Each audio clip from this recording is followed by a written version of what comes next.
And so that's why we made it. Yes, all the logistics of polling an audience, creating an offer, all of that kind of shit. But really, we made it because there was never another option not to.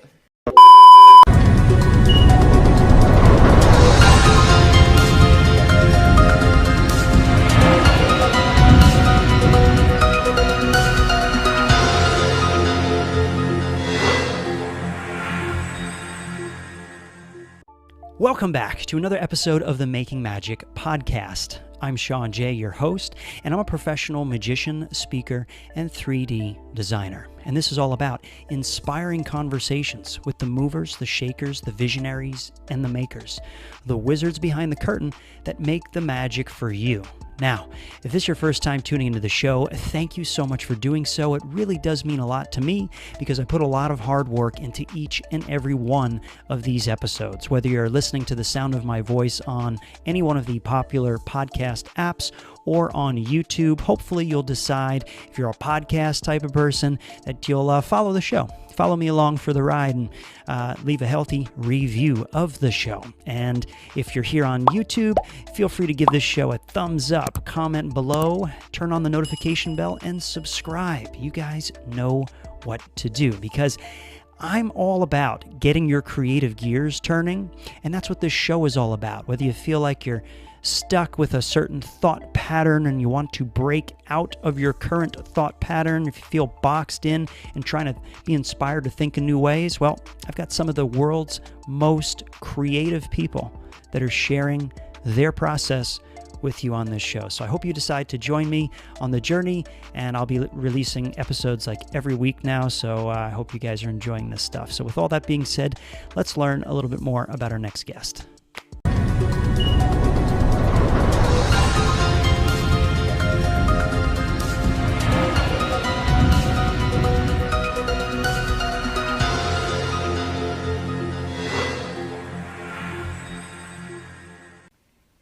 Hey guys, welcome back to another episode of the Making Magic podcast. Today we have Jill Stanton, and Jill is the creator of the Millionaire Girls Club, where she hosts luxury retreats for women entrepreneurs who are making over $1 million and are creating wild expansion and deep connection with other women entrepreneurs, other powerful women. And when she's not CEOing, she can be found traveling the world with her husband Josh and their little guy Kai. So Jill Stanton, welcome to the Making Magic podcast. Thanks for having me. I'm stoked to be here. Yes, this is going to be a fun chat. We're going to dive deep, as always, on the show. This isn't any of the superficial, what you have for lunch conversations. This is going to be a conversation of value. And I have you on the show here because you're not a prop builder like some of the other people that I've interviewed, but you are you and your husband build things and create things. And in fact, you guys are big into online course creation, correct? Mm-hmm. And Yep, and not only online course creation, but you created the Millionaire Girls Club. So we're going to talk about those things, and hopefully some of the backstory behind this will be inspiring and valuable to people that are looking to just screw the 9 to 5 and move into an area where they just want to follow their passion and have this passion product or course or information that they have in their mind that they want to get out to the world. So I always like to start off with a story, Jill. So can you tell us a story of the very first thing that you've created? And I'm going to assume it's like an online course, or maybe the Millionaire Girls Club is the first venture. No, that is most certainly not the first thing I created. Okay. So I assume we're talking in business and not like when I was 7 and made a backyard carnival. So yes. So mine and Josh's, well, I started my first profitable business with my husband back in late 2011, early 2012. And this is the days of like when you could still rank on Google really easily with some like long tail keywords. And so our first business together was a network of affiliate sites. And we built that up in all different niches, from skincare to beauty to personal supplements, personal hygiene, high heels, weight loss, like all the things. And that's how we really started making our first like bout of cash together. It's how we hit our first 6 figures. And as we really started to get that rolling, and we were traveling heaps and living our best lives, a lot of people started asking like, what are you guys doing for money? Like, how do you make money? You're not working jobs. Like, you barely work. laughs. What are you, drug dealers? And so it was actually on our wedding week in Costa Rica in late 2012 that we had the idea for Screw the 9 to 5, because we were about to move over to Southeast Asia, Thailand specifically, because there was a big digital nomad community there. And we just started talking about documenting our travels, our journeys, so we could stop answering the same questions over and over. And I remember Josh being like, yeah, we should have this like cool site that like shares our lifestyle and our journey, but what would we call it? And thanks to it being our wedding week and being in Costa Rica, we were a couple Costa Rican rums deep. And I was just like, screw the 9 to 5. And both of us were like, I wonder if that's available. And it was, and we hopped on it and got it. But we didn't really know what to do, because before that, we had never really had a personal brand. We had only ever had these affiliate sites. I wasn't even writing under my own name. I had a pen name. And so we kind of floundered with that. And so our first product that we created under that brand was a course that sold actually $0. In fact, we lost $5,000 on that course. Wow. These are the days before like Thinkific or Kajabi, when you had to create this whole like custom backend learning management system. And so that was, one, super defeating. And two, the best thing that ever happened to us up until that point in entrepreneurship, because it taught us one of the most critical lessons that we've learned, or that we did learn up until that point, which was pre-sell your idea, make sure people actually want it, and ask people what they actually want to learn from you. And once we realized that, then we kind of did a sharp left turn, started teaching affiliate marketing, since that's what our audience wanted to know. And then from there, everything started to roll for us. Which then, okay, this is all good, which then begs the question, at least from me, is where did you get that audience from initially? Yeah, so that was just like us sharing our journey on social media, on our social media. And then we were guest blogging heaps. We were doing a lot of content marketing. We were doing a lot of guest podcasts. We were just hustling, trying to get the word out there. I mean, this is 2012, before competition was like what it is now. And there weren't too many people in this, or excuse me, that was 2013. Still very early on in the game. I think there was just like the Pat Flynn's, the DSGs, JLDs, Amy Porterfields of the world, Marie Forleo's. And so it wasn't as steep as it is right now, or as stiff of competition as it is now. And so we just hustled to get our names out there. But like our list was 200 people when we actually sold the program or didn't sell the program. And so it was just a whole lot of blood, sweat, and tears and time and effort. Wow. Okay. So everybody that's watching and listening just needs to understand that I don't think there's any shortcut to this method, unless you just happen to get lucky for some bizarre reason. 9 times out of 10, it just requires your effort to get the boulder rolling down the hill. And then once it starts rolling, then other things will domino effect off that. Absolutely. I don't know anyone who's found a shortcut or who has gotten lucky in this space. Everyone has just grinded until it worked, until they found something that clicked. Got it. So you spent a lot of time on the computer then, you and your husband? I used to. Now I'm like, my life is very different now. The structure of our business is different. I've created my own business outside of mine and Josh's. And so my life is much more spacious now, thank God. That's good. No, that's good that you're in a space to do that, especially with the boy there, right? Yes, a tiny human who is very active. Tiny human, of course. Active. I think he gets that from his mom. The level of probably activity. More of his dad. Oh yeah. Oh yes. Okay. Yeah. Well, it runs in the family. Then he'll probably be the future of millennial entrepreneurs. Let's hope. Millennial or Gen, I don't know what Gen it is, but anyways. I have no clue anymore. So the reason, I think you answered a couple of my next questions. The reason why you made it is because you found a demand by pinging your audience initially. And then it was just like, let's see if we can meet that demand based on what they're requesting. Yeah, I mean, we made it because we never gave up. We made it because there was no plan B. We made it because I can't even imagine having a job. Like, I was the world's worst employee that you could possibly have. Both myself and Josh hate being told what to do. And so that's why we made it. Yes, all the logistics of polling an audience, creating an offer, all of that kind of shit. But really, we made it because there was never another option not to.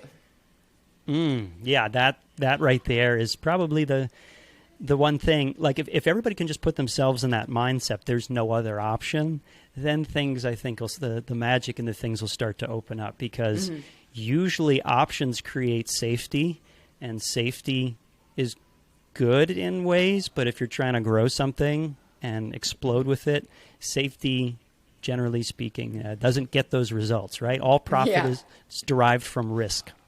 I like that.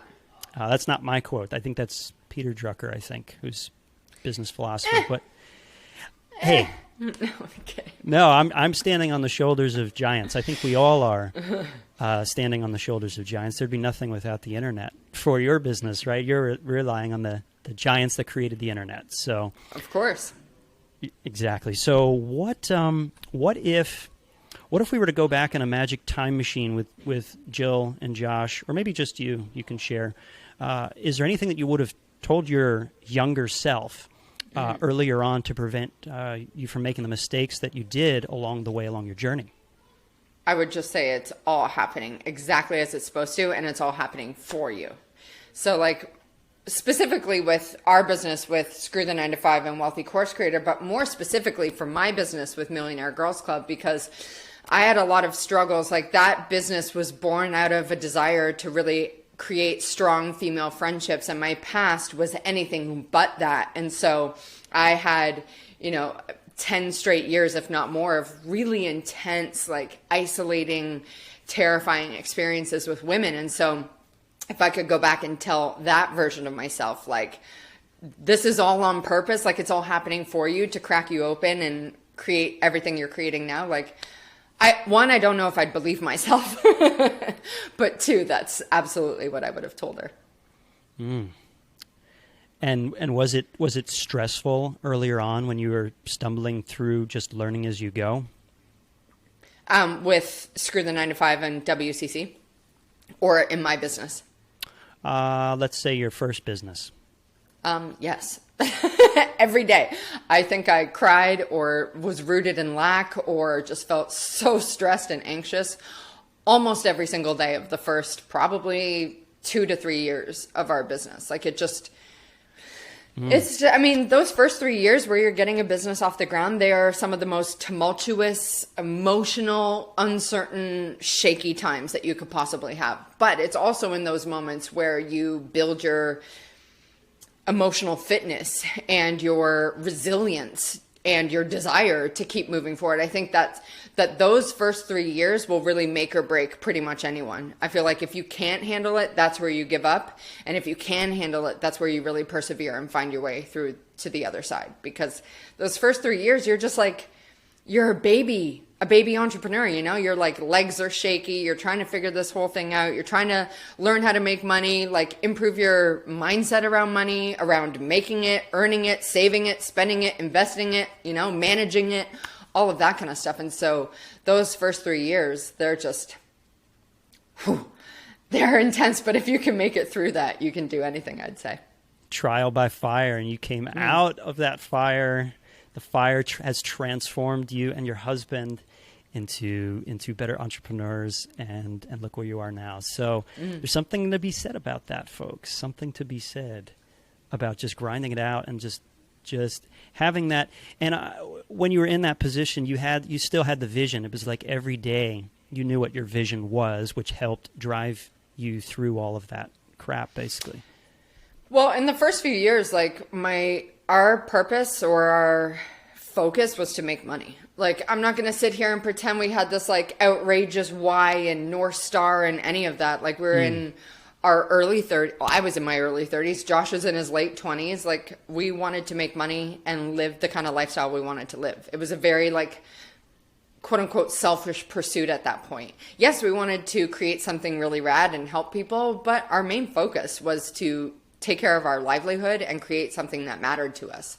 And so, yes, I'm on the other side of that now. And yes, I have a North Star now, but that's not necessarily how it started, if I'm just keeping it real. And I think a lot of people feel like they have to say that, oh my God, I started with this like burning why. For me, we wanted to make money, travel the world, and live a good life. That's where it stemmed from for us. And so all the problems or obstacles or challenges we had to navigate, like we had this deep desire to figure it out because we were never going to go get jobs. Like that was just never going to be our path. And so we had no choice but to figure it out. And so our level of resourcefulness or our dedication to what we were doing is simply because we had that desire to keep moving forward. I'm so sorry. My son has just run into this room. And so if he's loud, I'm sorry about that. That's okay. He's making his own performance behind you. He's just letting you know he's here. Making his presence known. That's okay. I heard a little bit, but it's not too crazy. It's not too distracting. I'm fine. So no, this all good points that you made. I like that too, like, because people, I think that there's probably a huge chunk of people that don't even start anything or even go pursue it because they're stuck in that mindset. Well, I don't have the driving why, or I don't have the perfect North Star. And then they're just kind of like spinning the gears until they find their whatever that is. And then by that time, they've missed the opportunity. So something to be... Yeah, I think that and the fear of people's judgment is really what fear of failure, fear of judgment, fear of rejection. I think those three things are what really stop someone from going for it rather than just having a strong why. Like you would be amazed. Well, you probably wouldn't. You probably encounter this all the time, but I am always amazed at how many people hold themselves back due to that, which I understand, like it's a primitive thing, but it absolutely stops more people from chasing their dreams than not. Yes, that was actually my initial feelings about this whole show that I'm doing now, and I just kind of threw myself into it with no other option, and it's just slowly growing into this lovely thing. So that right there is one example. Your first business is another example. Just giving yourself no other option and just saying, this is it. These are my goals, and somehow we're going to figure this out. Screw the 9 to 5. Yeah. So what about something that you have recently made? Is the Millionaire Girls Club more of a recent creation of yours in the timeline of Jill? Okay. Yeah, I mean, I had the idea for it in 2019, but I sat on it for 2 years because I was way too intimidated by the vision. As I had mentioned, I had a really tumultuous, like very hardcore experience with girls in my most formative years from like 10 till, or no, grade 3, so 8 until really? 18, 19. And so then to have a vision to create a experience and container for powerful women, like I was just like, no, I'm not doing that. But I just couldn't shake it. Over 2 years, it never left me. And so finally I got out of my own way at the beginning of 2021 and finally pulled the trigger on it. And then I hosted my first retreat in March 2022 this year.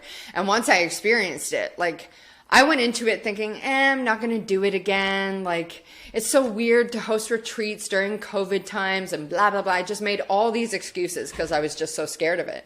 But then once I actually got there and I experienced it and the women were amazing and it was the most effortless, fun, aligned, enjoyable, connected, intentional healing thing I had ever done. And once I experienced that, I was all in.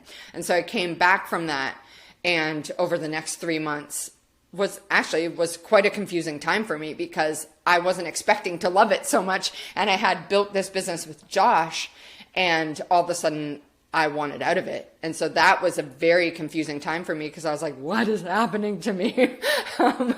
But in July, or like mid-June, Josh looked at me after one of my many tear-filled breakdowns and just said to me, like, I think this is your sign. It's time for you to go all in on MGC and leave Screw the 9 to 5 and WCC. Now, I still have some involvement in it, but he runs the team, the operations, the sales, the marketing, all of that kind of stuff. I do like 2 coaching calls a month, but outside of that, I'm all in on MGC. And so, yeah, it's like the greatest honor of my life to host that and curate that crew. Probably part of a big reason why that just worked out so well for you is because you were the only one bold enough to actually do it.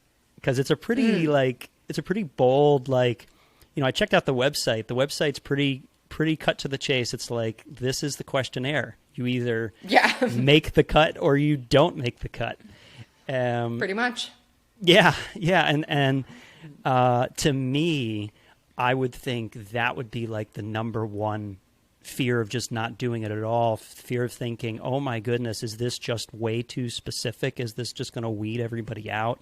Are there going to be people that are actually going to want to, be okay with this, spending that kind of money?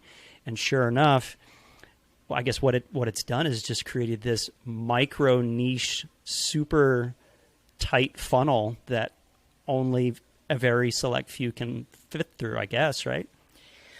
Well, it's taken me a while to get clear on it. So I'm very clear on who it's for. I mean, obviously the name says who it's for. It's for women who make $1 million plus. But I'm very clear on how I want it to fill. And the only way I want it to fill is through conversations, connections, and referrals from the women who have already come to my stuff. And so I'm not looking to serve everyone.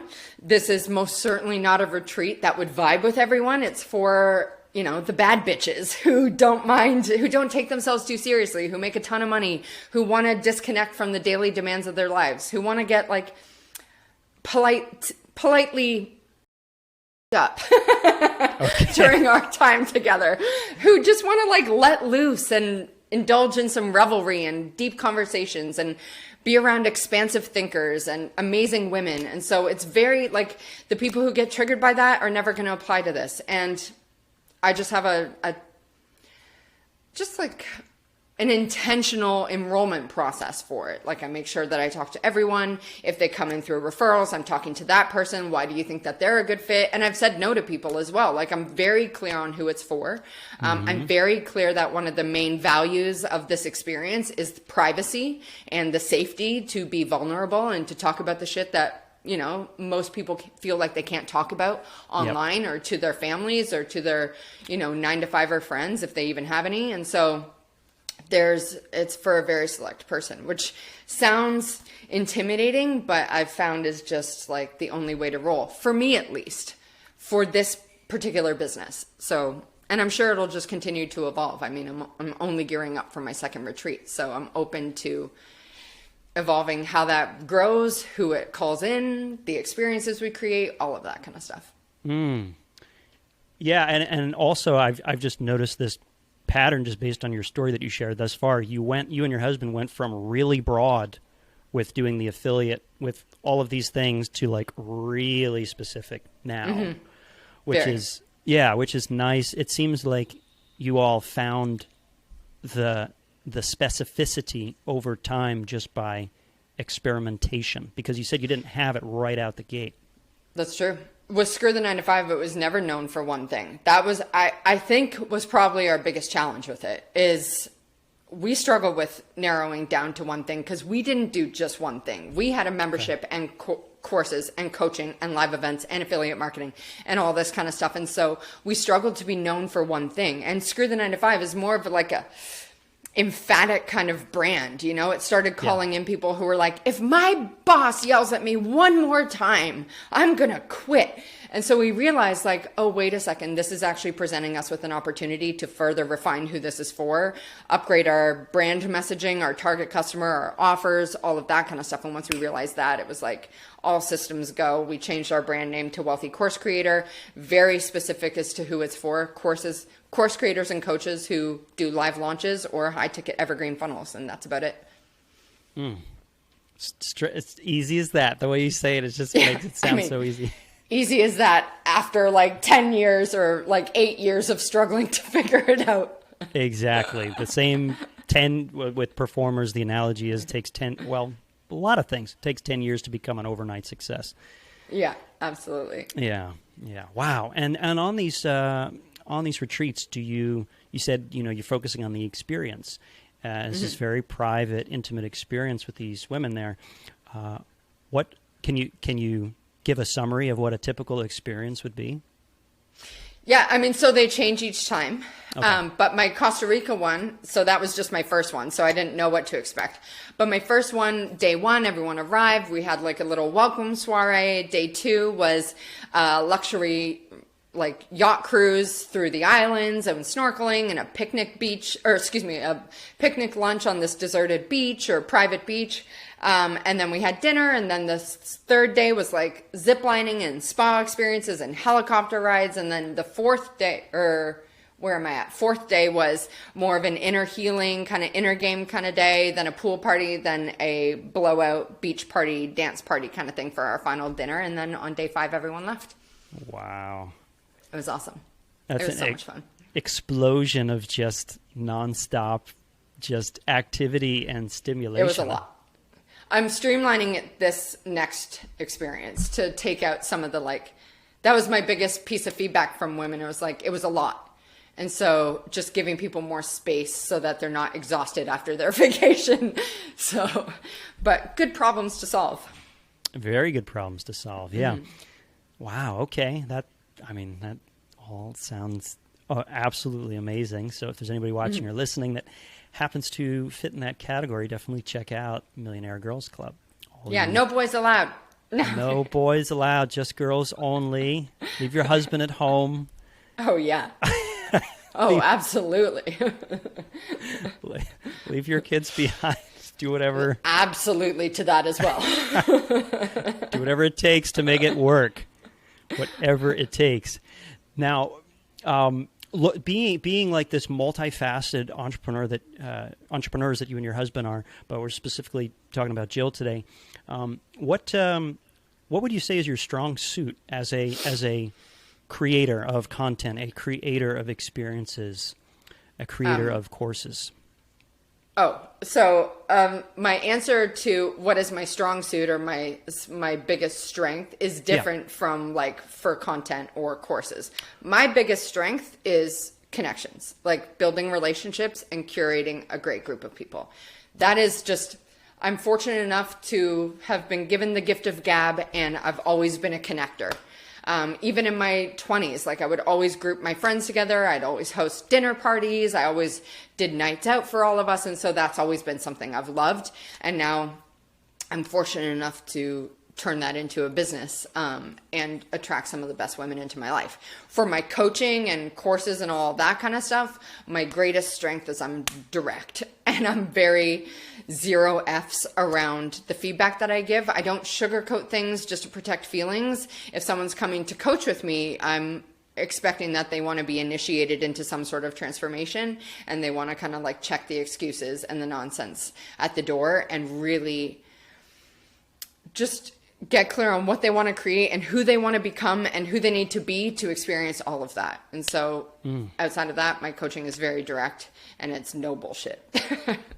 Nice. And truthfully, my content would probably be the same if I really created any. Anymore, I can tell. Which I don't. Oh yeah, no, I could tell right off the bat. That's who you are, and that's nice. It's nice because there's never a short supply of people that are just going to tell you how good you are and to give you a nice pat on the back, and then helpful maybe, but can it really create transformation? Nah, well, you're not picking the right. You got to be a little more specific, and it's nice to get straight to the chase. That's what I like about Jill, the Jill Stanton.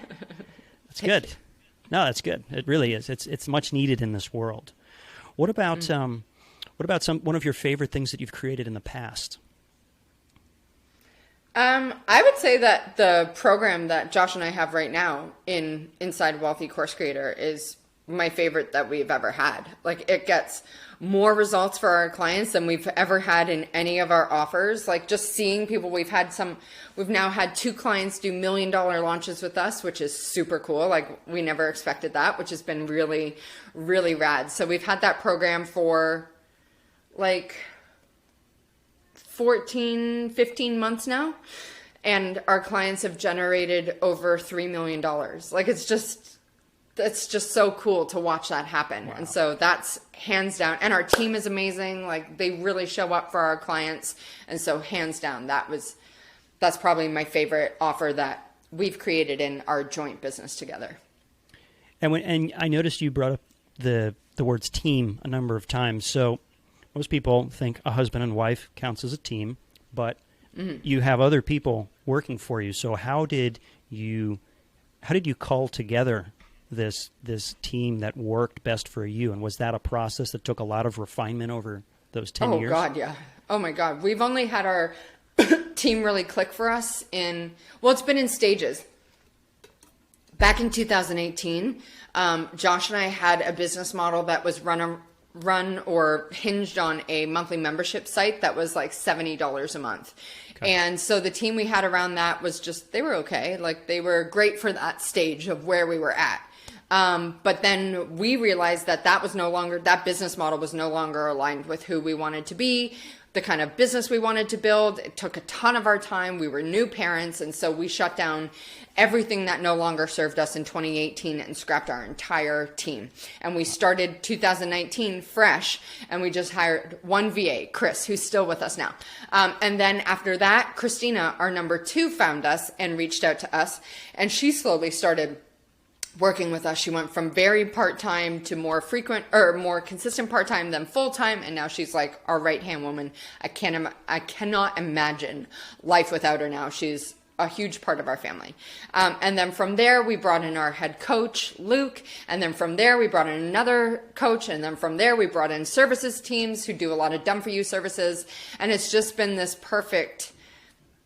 this gradual process of finding the right people, releasing those who are no longer aligned with the business, and growing with the people who are meant for us. But when I say like we've found them, not me. That is not my strength.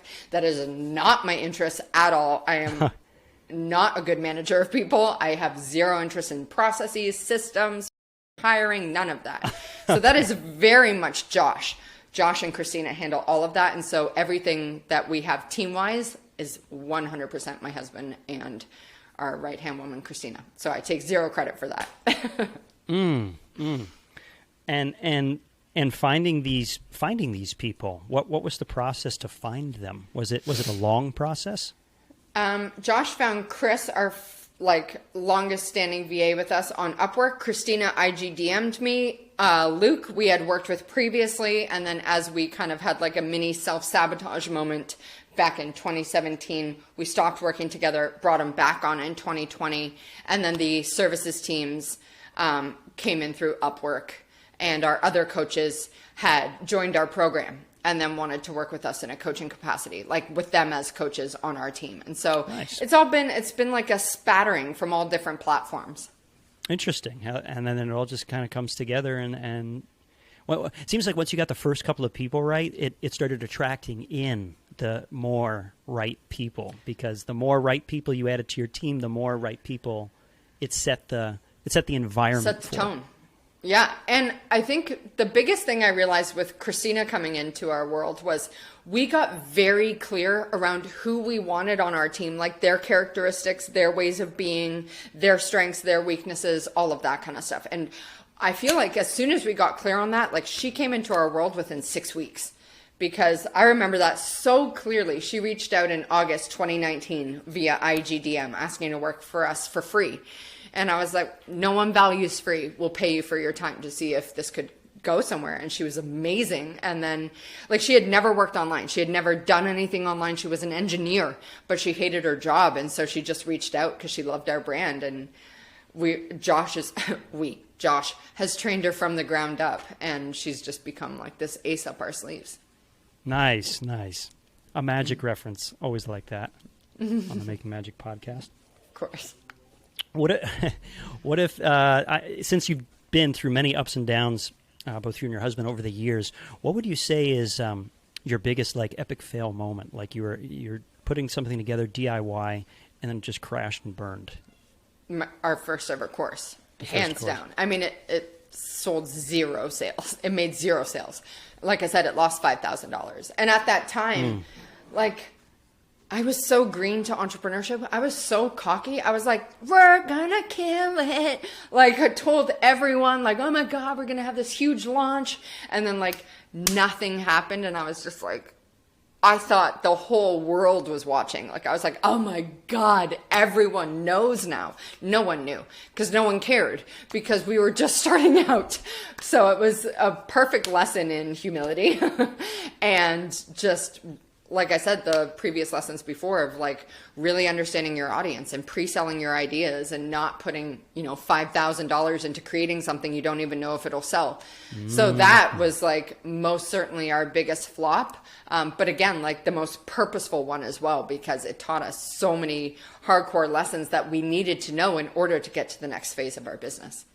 Well said. And what if is there something that you were working on, maybe either you and your husband were working on that was an accident, and it was just like something that happened that was a big accident, but then it turned out to be wildly successful, a happy accident?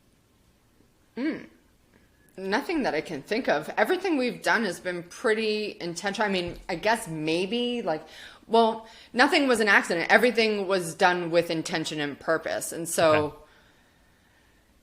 maybe our like first ever Facebook group, but even then I like intentionally created that, intentionally grew it, like all of that kind of stuff. But then it blew up to like almost 50,000 members and kind of got away from me and just started becoming like a cesspool of spam. And so I was like, nah, we're going to shut that down.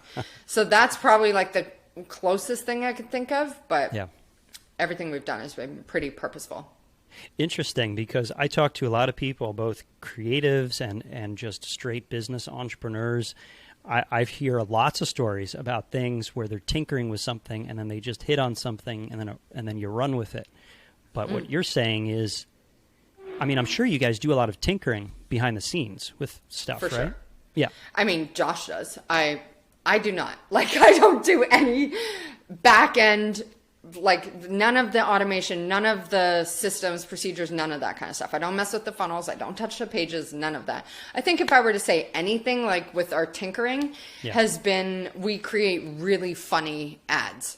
And so we've done a lot of skits. And so that started out being like, let's just make fun of the nonsense in our space and see if it works as an ad. And then it really took off. And so, another thing, I guess, now that we're having this conversation is paid boot camps. Like we do a lot of paid launches. It's what our whole program is based around. Okay. And that came out of just like, screw it. Let's just try and see if it works. And it worked really well. It saved a whole affiliate launch that we were doing to have like a paid boot camp component of it. And once we realized that we had stumbled across that, we went all in on that. And that was like the next 2 years of our business was just paid launch after paid launch after paid launch after paid launch after paid launch. And now we facilitate clients with paid launches. And so I guess if we're like now diving into it, paid launches would be probably a happy accident. But that was also really out of like the desire to no longer work with freebie seekers. And so it was like an accident, but on purpose. Like we were like, nah, we're done with freebie seekers. We're only going to work with customers from now on. And so if I were to list anything, it would probably be that. Yeah. I mean, those are two really good examples right there. These were things that you were tinkering with. And then once it just kind of put it out there, and then you go, oh, I wasn't expecting that kind of response, and then you double down on that and give it more energy and attention, which is always a good thing. And by paid launches versus freebie seekers, do you mean people just seeking free advice to help them launch their course? Yeah, like people who sign up for free webinars or free challenges, but never do with the stuff that they sign up for, and it just sits there and collects digital dust. We just didn't want to continue to give our energy to that anymore. They are the neediest, the biggest complainers, the lowest converting, and we're just like, screw it, this sucks. And so we started putting a paywall in front of it. So to attend or participate in our 5-day challenges, which we then called boot camps, it was $37. And that just one little thing just changed so much for us because one, we got less people signing up for it, but they were wildly qualified. They showed up, they were super engaged, they converted at a crazy high clip, and it just felt better. Like they were more aligned with who we wanted to work with. And so that in itself, like once we realized the difference between freebie seekers and those who actually put up some cash to participate in something, that was like early 2020, we were done with anything free after that. We're like, peace, freebie seekers. And so now all of our stuff just kind of attacks that model. It just is as polarizing as possible to really make our point known around that. See ya. Wouldn't want to be ya. No, would Goodbye. not want to be ya. Yeah, no, it's, I think quality over quantity is always better. Always. And then the quantity, you're wasting time with all these quantity. Your time is precious. Time is money. So why not just get the ones that are real serious? So yes, all good thinking there with that. So listen to what Jill is saying, guys. Like, what, your time, your energy is valuable, and you'll only want to spend it with those that value your time and your energy. And by filtering it down, this whole theme of the conversation for me is just the mastering the art of filtering down to your ideal client, which is like the overarching theme for your guys' whole experience, from going multi affiliates to like right here we're serving these very super specific this and this. The Millionaire Girls Club is just for this. The other ones are just for this and this. And then forget the rest, because it doesn't matter anyway. It's like when people, I was thinking about this the other day, like when people unsubscribe from a newsletter, the initial reaction is to be upset. But then if you think about it, it's like, well, if they don't want to hear what I have to say, then they shouldn't be on the list anyway. It's like wasting time. You only want people that want to hear from you. Of course. And I think really it's only emotional when you're like at the beginning and you're like, oh my God, someone unsubscribed. But once you're rolling, like you don't even notice who unsubscribed, or like, I mean, I don't pay attention to who unsubscribed or how many people or anything like that. It's just not even a focus for me. So as we're actually getting close to wrapping things up. So what inspired you to be in the business and pursuing the business ventures that you are right now? And you touched on it earlier. Basically, it's just typical stuff is not for you. You're atypical. You're special. Yeah, just not special. I just chose to not live this conventional, static, boring, normal kind of life.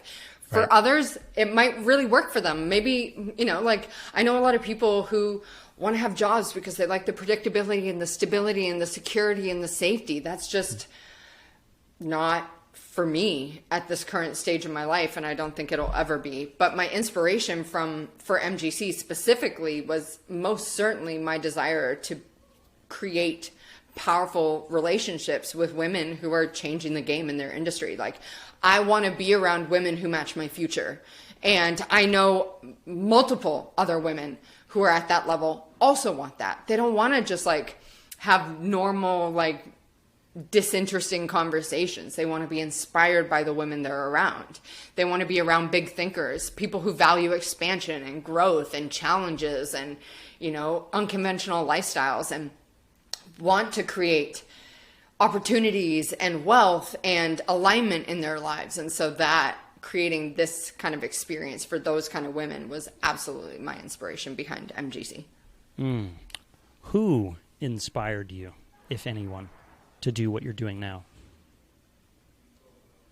Honestly, I would say that this is going to sound so cheesy, but my husband was my first like entrepreneurship mentor. Like, I never knew about, I was so green when he was like, we should start a business together. And I was like, yes, what is it? And he's like, we should start an affiliate site. I was like, what's an affiliate site though? Like, I had no clue. I was so green. He taught me everything from the ground up pretty much. And so he was most certainly my first mentor / inspiration, because when I met him, he was like living in, this sounds so random, my husband's Australian, I'm Canadian, he was living in Beijing, China, and I was about to move to Australia with a girlfriend of mine. And so the way we met was so synchronistic, and he was living this lifestyle that I never even knew was possible, like running online businesses, managing teams, like all of that, making money online. I didn't even know that shit existed back in 2009 is when we met. And so he was most certainly my first bit of inspiration and idea of what's possible, and then he taught me from the ground up pretty much.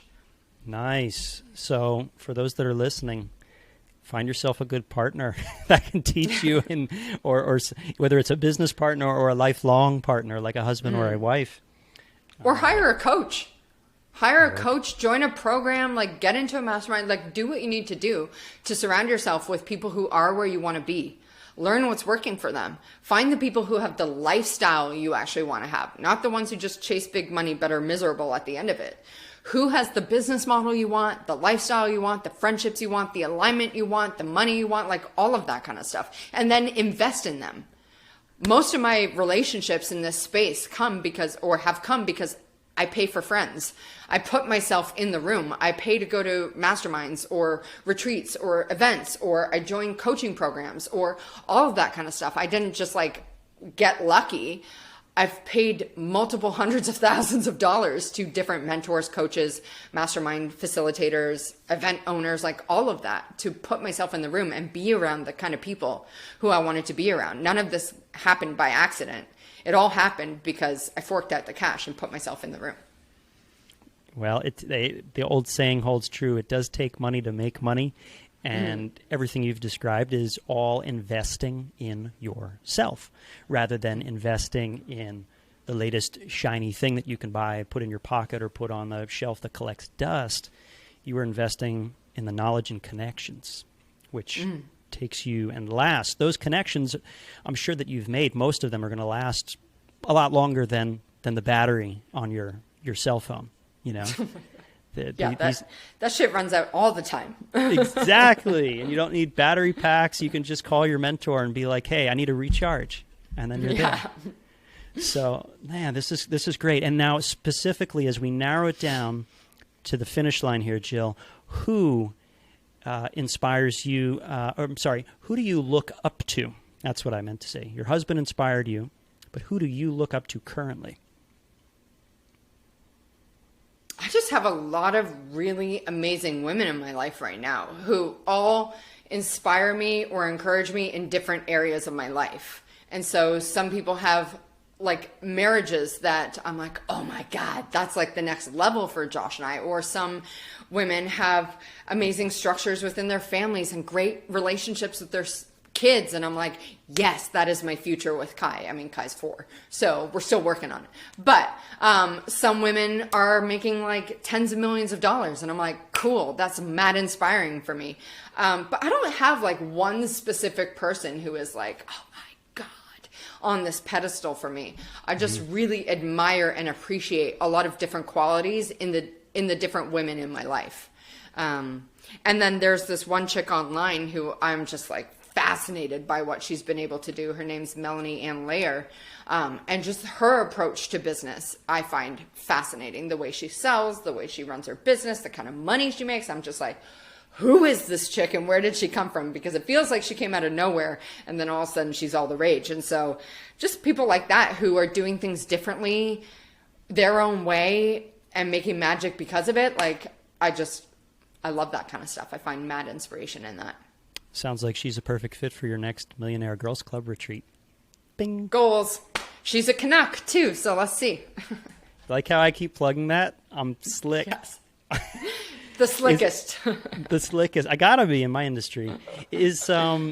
Lastly now, before we share with the audience how they can find you and follow you, are there any resources that you recommend that people should seek out or connect with, whether it be books, whether it be online, or whether it be in person, where people can learn more about this thing that is creating your lifestyle of your dreams via course creation?